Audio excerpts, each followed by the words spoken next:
Hey, welcome to another episode. I'm Roisentul, your host, and today we have a pretty interesting interview as we are going to talk with Mathew Barett. He's the CEO and head of product of Bonjoro, a loyalty platform for building loyal customers that stay for life with over 50,000 happy customers. That's a lot. Before talking to him, let me tell you that this episode is brought to you by BSR Digital.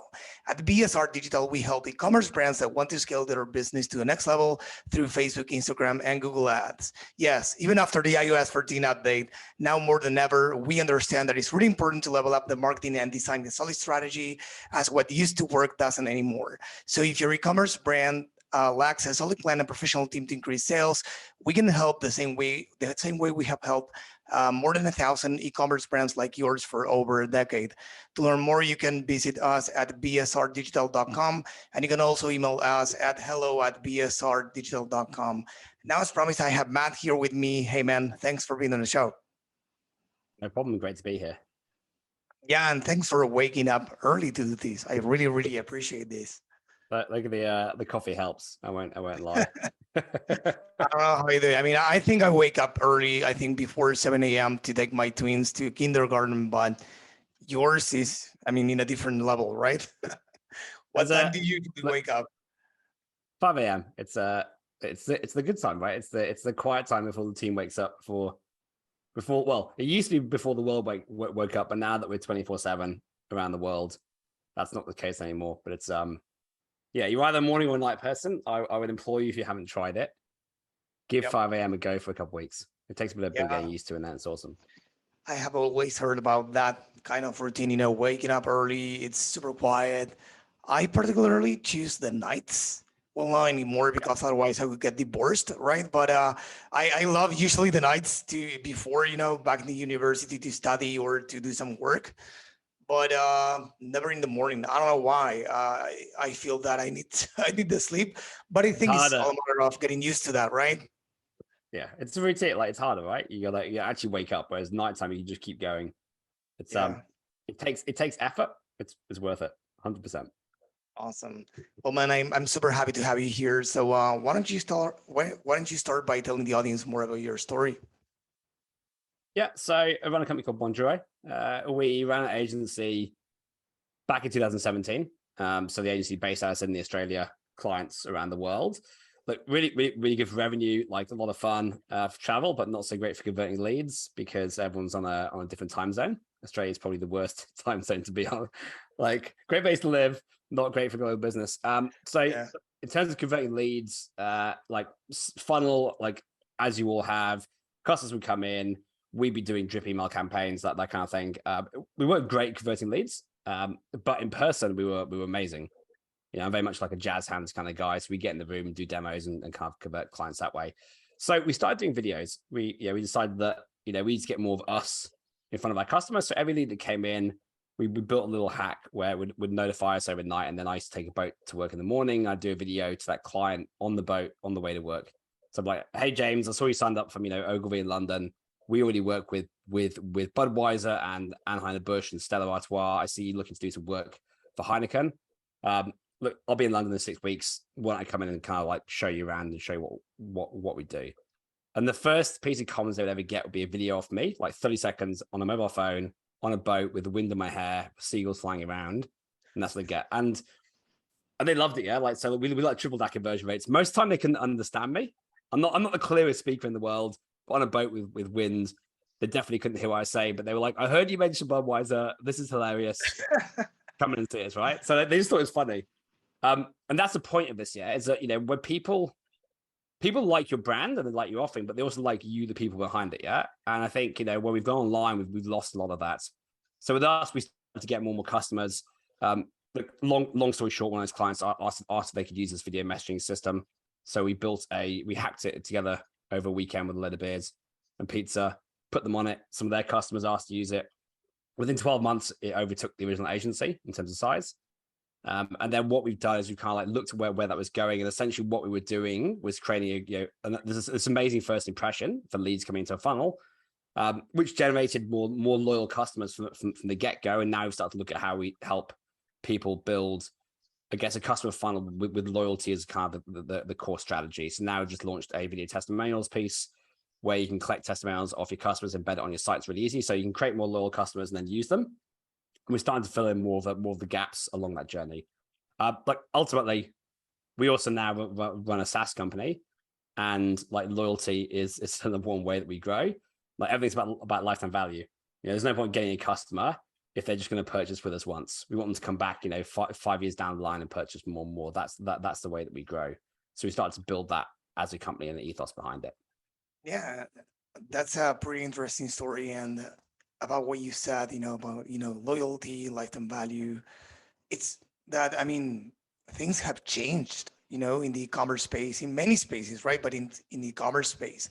So what do you think that changed around, the need of, for every brand out there to build the brand, to have loyal customers, to implement some retention strategies? What do you think that has changed over the last few years about that? Yeah. Look, e-commerce has gone through massive upheaval in the last kind of 3 years, I think. Obviously a massive boom. Look, I think originally e-commerce, it was very much about like operations, cost and kind of like SEO. So if you get your products for the customers at the right cost, you get them, yeah. And then that, as more and more brands came online, suddenly competition got fiercer and fiercer, and the ability to kind of dropship and stuff like made that harder to compete there. So then what we start to see is you need to compete on other dimensions. And so over the last, I guess, kind of 24 months, you suddenly started hearing e-commerce starting to talk about lifetime value, which is a concept that we use a lot in SaaS, where I'm from, which is that it's not about a single purchase. A customer, if they purchase once, they're worth, let's say, $100, if that's their purchase fee. If they then come back and purchase twice a year, every year for 10 years, then they're worth $2,000, right? Because they're paying $100 every 6 months. Now, what's better, a $100 customer or $2,000 customer? Like, obviously, the $2,000 customer. The way that you get people to come back and repurchase, like it's definitely linked to product and to operations, but it's also massively linked to service as well. Now in e-commerce, there's huge differentials in service. So there is the support side of things, how quick your delivery is, which is really important. So like aftercare supports.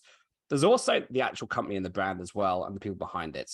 So when you connect with customers as a brand or on a personal level, and like I said, like earlier, what we found was that it's not just a brand, it's the people behind the company that make the brand. And this is really important for like early stage companies as well. If you can connect with your customers on a personal level, it's very unusual in the online space to do that, and if they like you and they see that you care and that you're trying, when they next want to purchase, they're more likely to come back and repurchase from you and to open your marketing emails and to look at deals and to come back in again. And this is just as true in e-commerce as it is in other industries. And if you think about it like offline, you might go and buy a piece of like something from a hardware shop. You have multiple choices of hardware shops you go to. Obviously, location is part of that and what they have, but then the ones that you go back to, the ones that you enjoy more over time, you will start to build loyalty towards a brand. Online, it's no different, right? Like the people are important. And if you can kind of get through to customers, show them that you care, again, especially as like an early stage company without a well-known like global brand, people love that. And they start to come back and they start to kind of like, yeah, and again, they won't just delete your marketing emails. They'll look at it and see what's happening there. And so over time, they will repeat purchase and potentially, I know when we talk about this, you can move them on to other like models, like subscription and stuff, where they stay for 10 times as long as you normally expect. Yeah. So for everyone listening, it is said that there are 3 levers for success, right? For any business, right? Acquiring customers, increasing the AOV or the average order value, and then increasing the lifetime value, right?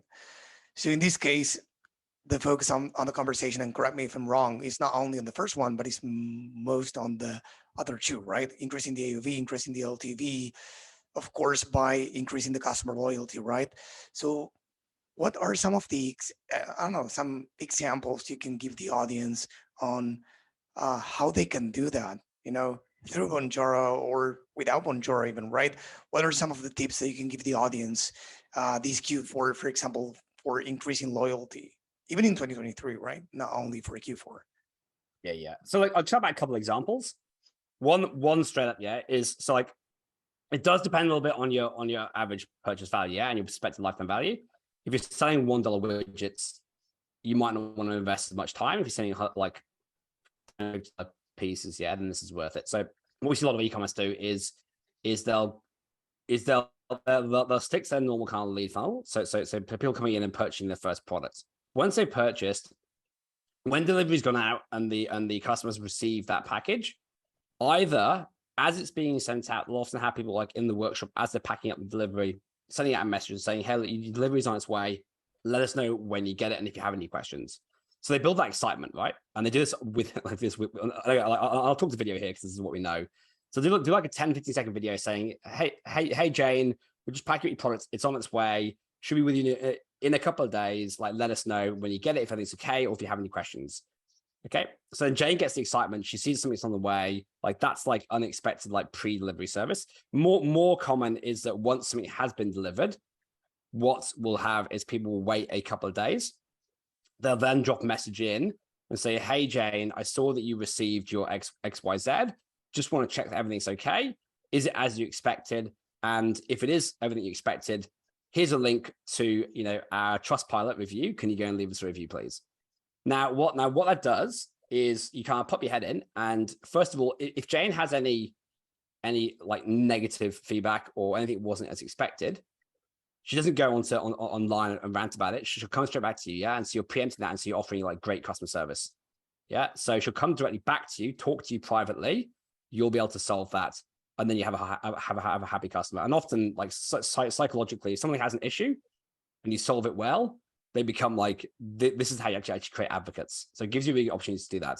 Secondly, if she is happy and you do that post delivery service, like, is she more like to go and give you a review? Like 10 times more likely. I think we can't measure it. It's like 7 to 8 more times likely to go and give you a review afterwards, yeah? And she'll give you a positive review as well at that point.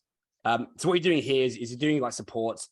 You try to do exercises of support. You're showing your human face, and there's people behind the company as well, which is also less likely to go and like giving negative feedback online because she suddenly realizes there's a human there.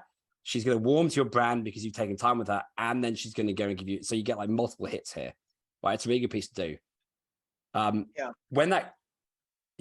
sorry, I just want to say that I can definitely see the value there, because I, as a customer, when I buy something, I'm not constantly, but pretty often hitting refresh to see the shipping status, and getting a message, even more like a video message from someone at the warehouse saying, hey, whatever, this is being shipped and blah blah, and then getting another message when you receive the product, trying to make sure that you like it and you're okay with it, and otherwise to do something about it.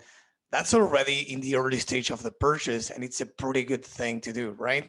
It's a pretty valuable thing to do, and people receive it well, I think. And it's timing right as well, yeah? So you're in that excitement purchase phase, yeah? As the point I mentioned about asking for like reviews and stuff is that like people are excited, yeah? So you get a good review at that point. Again, it's a review that's not going to be only based on the product, it'll be based on the service too. And again, when people look for who to purchase with, so like we're looking at doing like a very large purchase like right now. And like post sale support is a massive part of why we're looking at like this purchase, right? So I'm looking at reviews and I'm going, I know the product's good. How good are they in 12 months time if something goes wrong, right? And so if you do this and then like the services, and so they all reviews like the service is amazing, like it matters. And it doesn't matter if it's a big piece or whether it's like whether you do online coffee or anything, yeah, like that does matter. Now the other thing you do here is that like if you give to customers, yeah, and what you're doing here is you're giving them your time, you're showing them you care, everything else. It allows you to have an ask, right? Now that ask could be a review, but it can also be things like joining a rewards club or joining a community or joining a subscription model, right? So moving customers from a single purchase into something where they are more valuable. And again, like the value for customers comes from different areas, right? They can put down like more money. And this is things like subscription models, which I'll come back to. They can upgrade or purchase like a next product. Oh, hey, we're just shipping this up. Did you want to add on XYZ for 50% less? But it also matters if people go and do things like join your community and start to like chat online or start to or leave reviews, right? Or even give product feedback.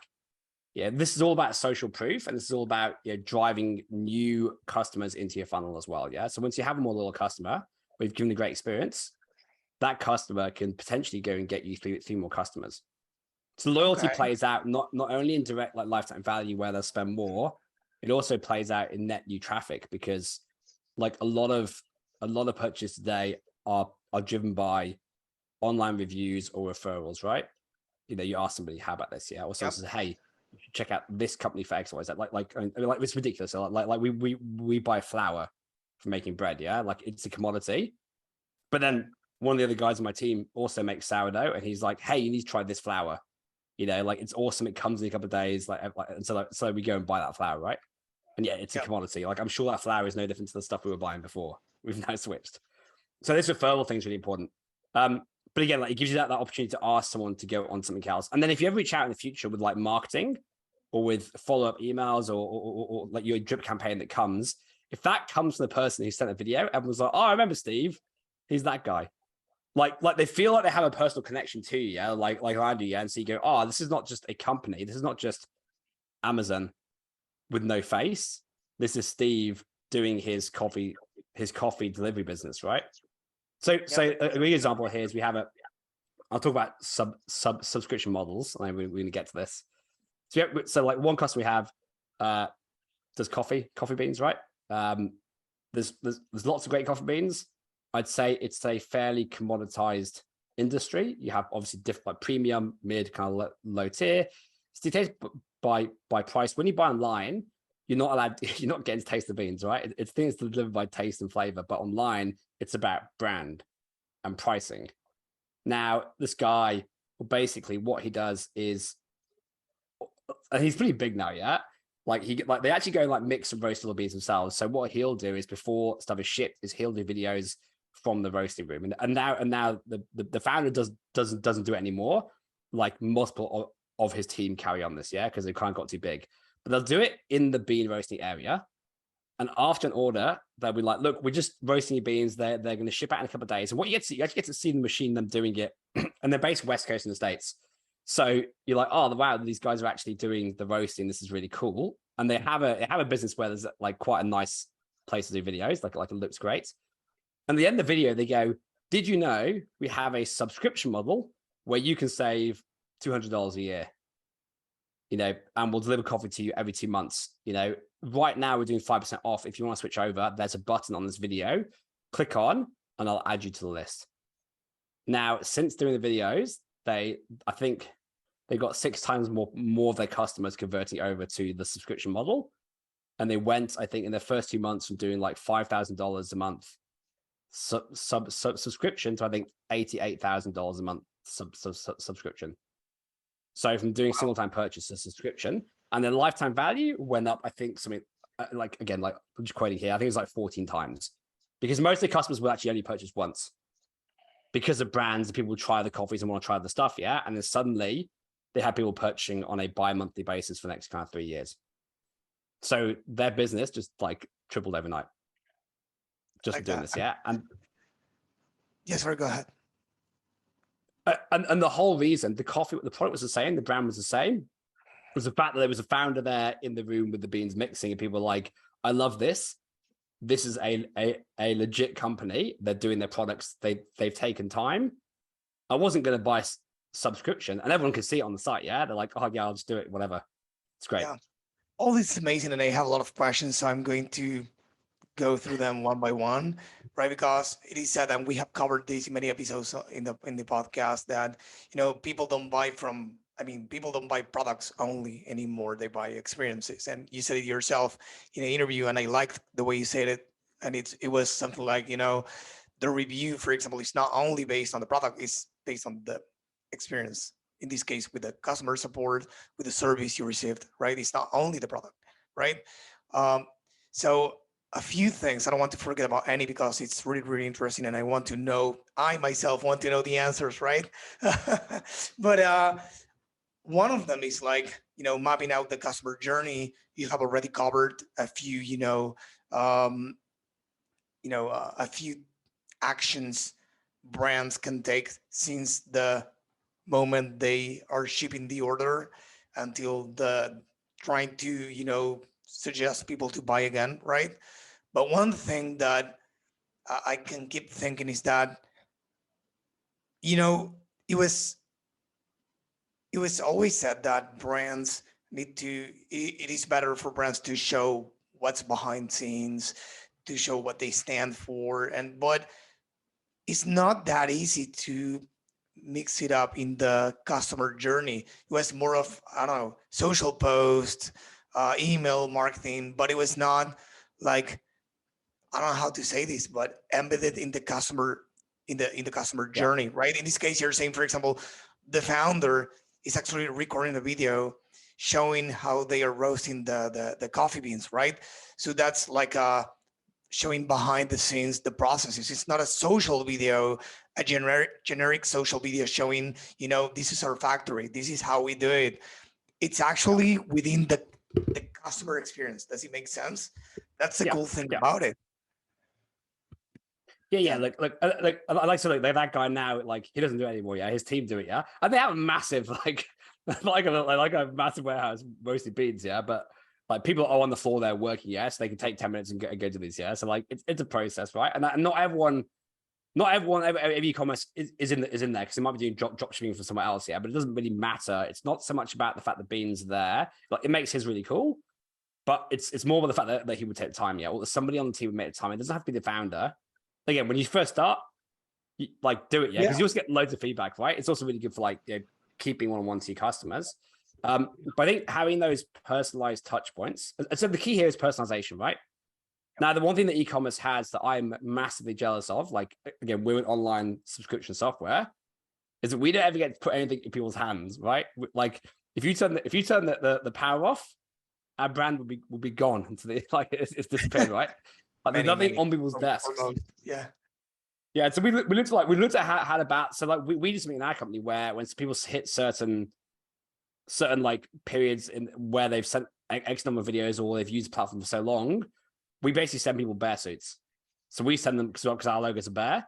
So we would send them like bear suits either for them or for their kids. Most people take the option for their kids. So basically, like we send these like just as a surprise, and what it does, it gets to put a tangible item in the user's hands, and they'll always take videos, take pictures, and go to social media with it. Yeah, and anyone who we do that to stays on average like 1.7 times longer. Now, the point is they actually get our brand in their hands. Now, as an e-commerce company, I'm surprised at how few times, and like I would like in Australia, like I order everything online. Like I don't go to the shops anymore. Everything comes online like daily. Very few companies make use of that moment while I'm unboxing and they can put something in there into my hand. It's like they give me like some like flyers for partners, and I don't care about that, right? Now, I have a weird story here. So I live out in the bush. So we're like our backyard is like forest. So I ordered a machete online for basically like for gardening and chopping back stuff, right? I'm not a psycho. And then the machete came online, and like strapped to the machete was like a bunch of like sweets and a little handwritten note by the guy, and he was like something like chopping down like plants is tiring enough. Here's some sweets for the extra energy, or something stupid, yeah. And like I always remember this company, like this guy, like it's a machete, yeah, like the government sweets, and I just like I thought it was great, and it's so silly, but like it's made remember it, and like now I must have told about 10 people to go and buy machetes off this guy, right? It's ridiculous that would have worked, but then like it's amazing how few e-commerce packages have handwritten notes. Some do. It's like 1 in 50. I don't know. It's very awesome. Little handwritten notes or a little extra something that you can put in someone's hands, and tangible is really, really powerful. Like to me, that's more powerful than online, right? Well, so like you have this opportunity, you have the best touch point in the world to do this, right? Don't waste that touch point. Yeah, it's amazing. I mean, I see a lot in common with someone I interviewed last year. He's a former Disney executive, and he consults company on creating wow experiences for team members and customers. And he said something similar. He has a book, for example, right, on Disneyfying, as he called it, experiences, right? And it was like mapping out the user journey, the customer journey, and for example, for his book, trying to create something disruptive Yeah. or something, different, not disruptive sometimes, but different. As you said, for example, including a handwritten note or including a bookmark, in the book, including Yeah. a special thank you note for buying the book, including a pen, because I don't know if you want to take notes about something Yeah. you want to highlight something. So it's like, okay, to do a custom packaging whenever you can, right? Instead Yeah. of cardboard, packaging. So it was about that, and I think it's a great episode for everyone to go listen. And I'll I'm trying to remember the name. Bands. I don't get the last name right now, but I will for sure include that in the show notes because he's great. But something I wanted to ask you is for those listening that say, I want to be one of those guys. I want to create that experience for my customers. What does it take on the back end? Do you have? I mean, do you need to have a lot of manpower? One person will do to start off Yeah. with. How does it work? Look, start small, yeah. Like anything, yeah. Like if you're doing ads, don't go drop 20 grand. Like start small, right? Like test and see how it works. This is no different, yeah. So like in my industry, this whole area we call customer success, right? So this idea of looking after customers and getting them to kind of value. So I think just have somebody in the company who takes responsibility for it. Like that's number one thing. So give someone this as a role, and this could be you as a founder, as a starter. It could, like if you're a bigger team, it could be one of your shop floor people. It could be anything. Yeah, it could be a CMO. And basically say, look, we want to create more delightful experiences for customers. You can go and go wild. It doesn't have to cost a lot of money. It doesn't have to cost a lot of time. Like again, like go like video messaging, send them out to 25 customers and just see what happens, right? Like that takes 20 minutes every time. That's a pretty good ROI on like a test. Yeah. Like you should be able to test anything small. You shouldn't have to go all in for anything. Obviously doing things like putting stuff into packaging. If you're like there helping do the packaging, or you can get into the warehouse, again, do it with 100 customers and just see what happens, right? I've got people who do SMS. Like I've talked to e-commerce companies where their shop floor people will do SMSs directly and be like, "Hey, this is Stephen, just back boxing up. Here's a picture," and off they go. Yeah. That now, what happens is once you prove this out, and when I say prove it, I'll just talk quickly about leading, lagging indicators. So it's not like you put these in and suddenly the next day your business doubles. So you have to be able to look. Some of this stuff will take time to filter through. Now, what might happen is that when you do this, you find that people are more likely to come back and purchase, but maybe the purchase cycle is every 3 months or 4 months or 6 months. Yeah, so it might be less immediate. Yeah, so you might need to look at what they're doing first. Like, are they responding back to the company and going, "Thanks so much"? Are you getting more reviews, like a higher review rate? Are you getting people, like if you do a subscription model, are people switching over to that earlier? Are people opting into a loyalty club? Are people joining your social media? That's what you're looking for, is like an indicator that this person is more engaged than the average person. If you do 100 of those and do 100 without, you should see a difference. You might do more, right? So what you're looking for is an indicator this person is more engaged. If they're more engaged, then the chances are they, on average, they will stay longer or be more loyal or be more likely to repurchase. Yeah, but you have to kind of like look at the front end. So do a test, run it against a group of customers where you don't do it, look at the numbers, and then make a call, like with the evidence. Yeah, go, oh, we think this is working. Okay, we'll do another 100. Oh, we're actually pretty sure this is working. Let's go and do 1,000. Okay, we're definitely sure this is working. Now let's put someone else in this because I'm too busy. Right. So you build everything up step by step. Don't invest much money in this kind of stuff at all. Just test these little pieces. Yeah. Like I know they work.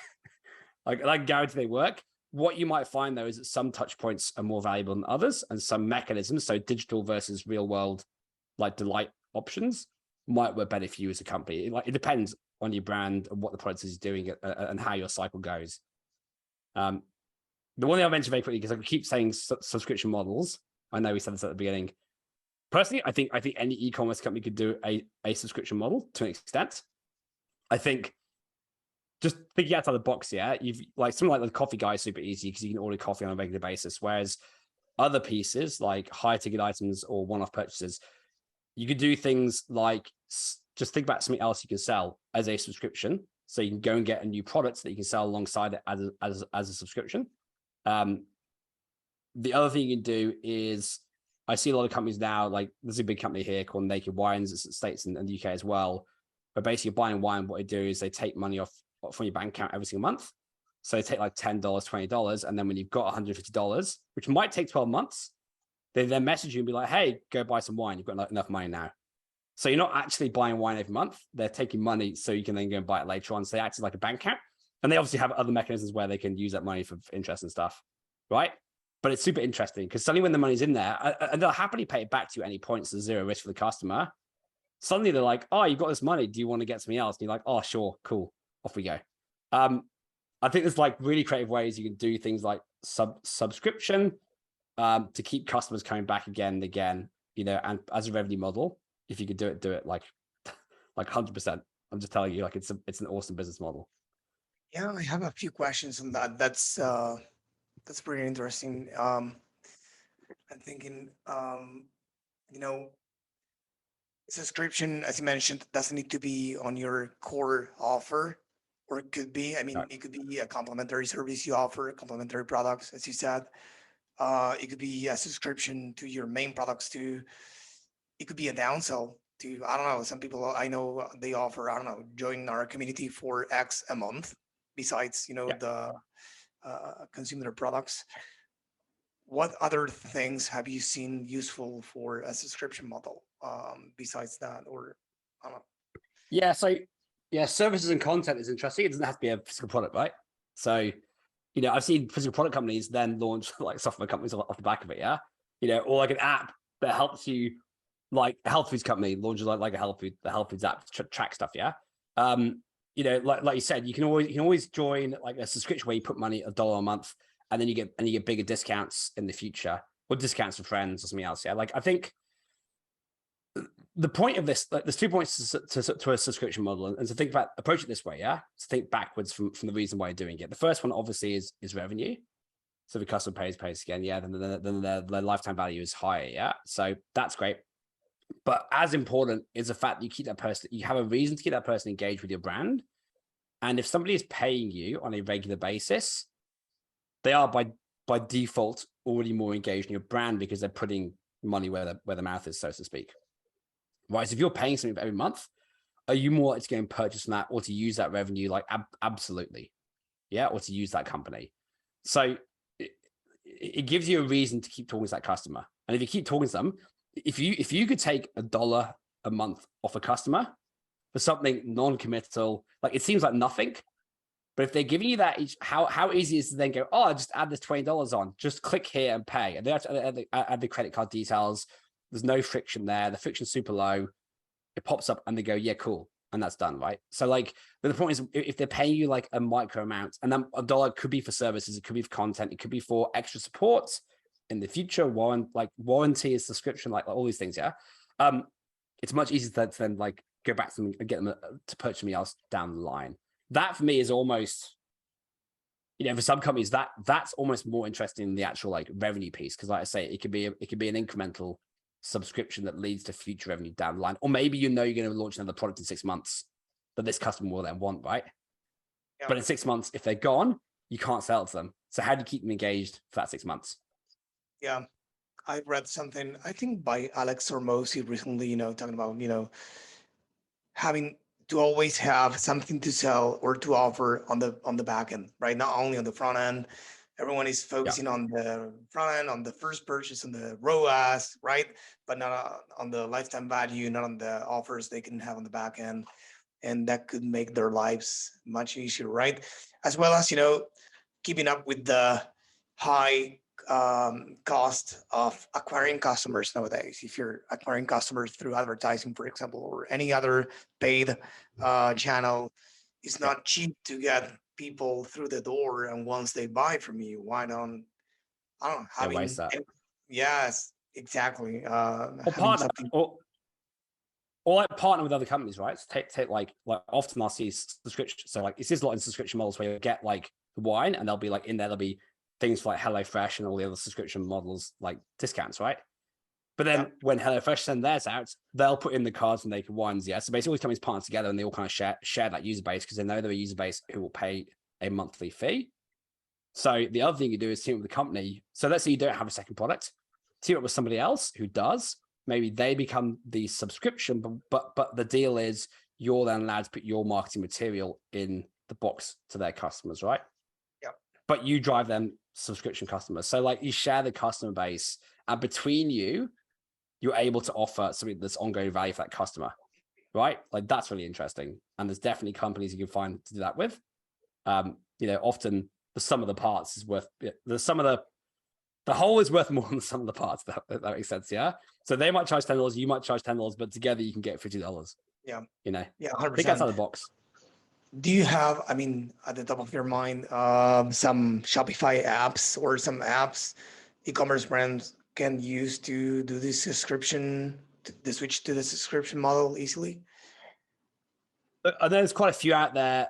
I couldn't tell you which ones are better, to be honest, because I know there's a few, each with pluses and minuses. I think have a look. Yeah, I think some of them are built for like smaller subscription models, so kind of more commoditized, and some like for large pieces. Some I don't know if there's one that's built specifically around like taking revenue to build up like a cash bank to then come in and deliver product at the end. I don't know if you can change one of the ones that exist to do that. Like I haven't heard of it. You'd probably know more than me on that front. Like I don't want to suggest anything because again, like I think have a look, see what others do. The cash one's interesting, yeah. Like I think it's a pretty good model. I think most companies I know that do it tend to have their own piece that does that. They tend to direct debit directly, yeah. Okay. So about this exciting time we're about to live here in the e-commerce space, which is Black Friday, Cyber Monday, etc. Do you have any particular tips for brands that want to get something cool out of those commercial dates besides the first time orders? What can they do? Awesome times test stuff, yeah. Like this is the best time to like test stuff out, right? Like it's one day, you can't go wrong because if you price something wrong, doesn't matter about it. Yeah, your prices are back to normal next day, right? So if you want to test the subscription something, like put it together and just chuck it out on Black Friday. See if it works. Yeah, see if people buy into it. This is how we test stuff. You have like a launch sale, test it. If it works, great. If it doesn't work, you've lost nothing.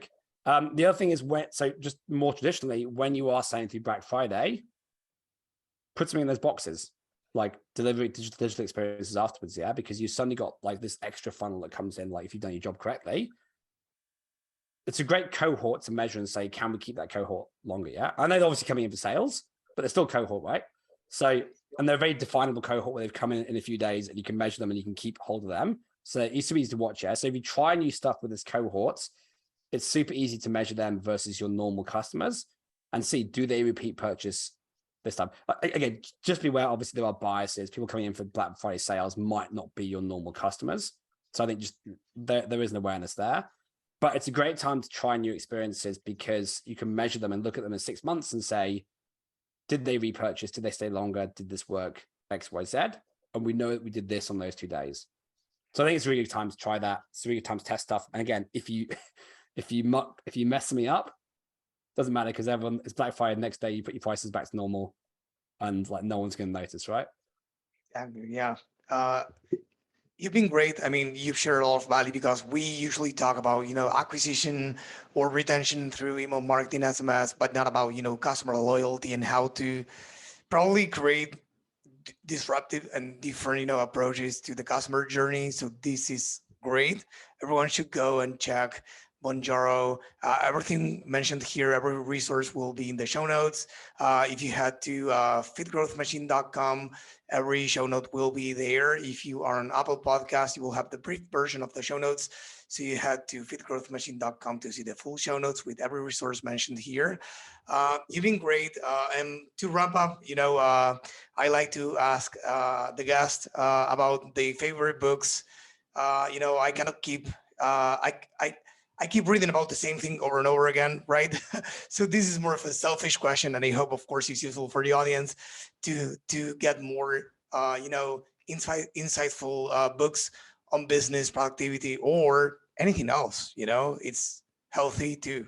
So, do you have any to recommend? I think two. I think one, read Pat Flynn's Superfans book. It's not geared completely around e-commerce, but I think always read books from outside your industry, yeah, because you want to steal ideas and you don't want to steal ideas from in your industry because everyone's doing them, steal them from other industries, yeah. So have a look at he talks about how to move customers from passive to active to super fans, so they stay longer and spend more over time, yeah. It's a really good book. Another book unrelated is I'm just finished rereading Netflix's No Rules Rules. It's a book about culture and teams and how to build high performing teams. If you are a business owner and you haven't read it yet, and you're building a team and you're growing, like go read it. It's like I just read it again and I'm like, this is like it's basically Netflix's story and how it's successful through hiring. Number one challenge of business is people. I think we can all agree that. So it's a great book just to go and read if you haven't for that reason. That's awesome. Yeah, I read the first one and he's definitely good. I follow Pat Flynn, great guy, great professional, and great book too. I will definitely read the other one and get back to you on that. So is there anything else? Is there anything I didn't ask you that you think will benefit the audience before we wrap up? I think again, like if you take one thing away, yeah, like it's about experiences, right? You just need to just stop for a minute and shock customers. You need to turn up in person at some point, right? So just think about one single personalized moment on that customer journey. Just start with one and just do much better than any competition on that. And I guarantee it's going to work. What that is, I'll leave up to you. That's awesome. Thanks for being here. I really, really appreciate it. So yeah, it was a pleasure to have you on, Matt. No problem. Thanks, Brian.